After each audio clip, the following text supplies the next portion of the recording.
Bonjour, chers auditeurs, chères auditrices. Je suis content que vous soyez connectés en ce jour pour écouter la parole du Seigneur, la parole qui nous fait du bien, qui nous délivre, qui nous restaure l'âme. Le Seigneur dit ceci dans Proverbe 4, 23. « Veille sur ton cœur plus que toute autre chose, car de lui viennent les sources de la vie. » Et ce qui est merveilleux, c'est que plus loin, dans le Proverbe 4, 20, il dit « Mon fils, garde chèrement mes paroles, garde-les au fond de ton cœur. Car de mes paroles viendront la guérison de ton corps physique. » Et on sait que la Bible nous a dit clairement que nous sommes un esprit, nous avons une âme et nous vivons dans une tente, notre corps physique. Et il nous fait comprendre que si nous recevons sa parole, si nous méditons sa parole, si nous gardons sa parole au plus profond de notre cœur, ben ça nous procurera la guérison de notre corps. Et ça, c'est magnifique, c'est merveilleux. C'est merveilleux. C'est ce qu'on appelle la guérison divine. Et plus loin dans Isaïe, Jésus nous dit, la Bible nous dit qu'il est mort, par ses meurtrissures nous sommes guéris. Il a été cloué, crucifié à la croix pour nous apporter la guérison. Mais il ne revient qu'une chose, c'est de saisir la guérison par la foi.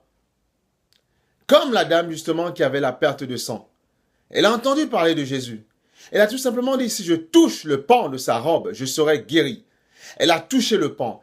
Elle ne s'est pas arrêtée sur la foule qui avait autour d'elle. Elle a touché le pan parce qu'elle savait que Jésus-Christ pouvait la guérir.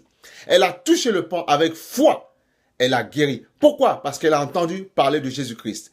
Voilà pourquoi la Bible nous dit aussi que la foi vient de ce qu'on entend et ce qu'on entend vient de la parole de Dieu. Et Jésus-Christ est la parole de Dieu faite chair. Et le Seigneur est clair. C'est notre cœur. Nous devons veiller à nos sentiments, veiller à nos motivations, veiller à ce que nous voulons. Et même dans le livre de Matthieu, le Seigneur est clair. Il dit que ce n'est pas ce que nous mangeons qui nous souille, mais ce sont justement les mauvaises pensées, ce qui est au fond de notre cœur.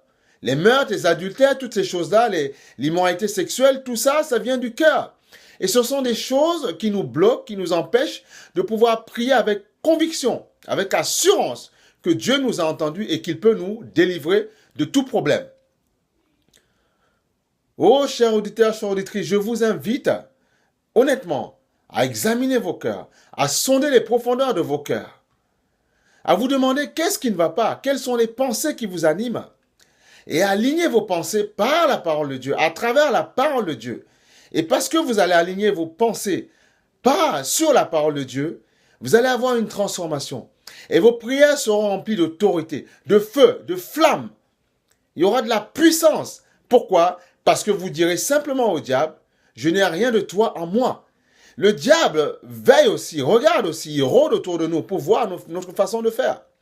Et en fonction de notre attitude, il sait pleinement que nous transmettons ce que nous avons reçu au fond de nous. Il est vraiment important de veiller sur nos cœurs. Il est vraiment important de garder la parole de Dieu dans nos cœurs, de méditer la parole de Dieu, de l'absorber, limite même de la manger. Et parce que nous allons l'absorber en permanence, parce que nous allons vivre de cette parole-là, ben la puissance grandira en nous, l'autorité grandira en nous, et nous pourrons prendre autorité sous les principautés des ténèbres qui sont là pour justement à chaque fois nous accabler. Jésus-Christ est vivant. Jésus-Christ est mort, ressuscité. Il a dépouillé le diable à la croix, les principautés de ténèbres à la croix, pour justement donner la force de pouvoir triompher, de bouger toutes les montagnes qui nous empêchent d'avancer. Quelles sont nos montagnes? Les soucis, le stress, la maladie, la fatigue, parfois le chômage. Et parfois, on sait que parfois même dans une déception amoureuse, on peut devenir SDF. Notre vie peut être détruite, on peut plonger au fond, socialement on peut terminer. Mais avec Christ, il nous donne toujours de garder la tête au-dessus de l'eau, de ne pas être noyé par les soucis de cette vie. Accepte Jésus-Christ dans ta vie. Tu ne seras pas déçu. Si tu l'as déjà accepté, chemine avec lui, tiens-lui la main, sois fort. Il est clair le Seigneur. Veille sur ton cœur plus que toute autre chose, car de lui dépend ta vie.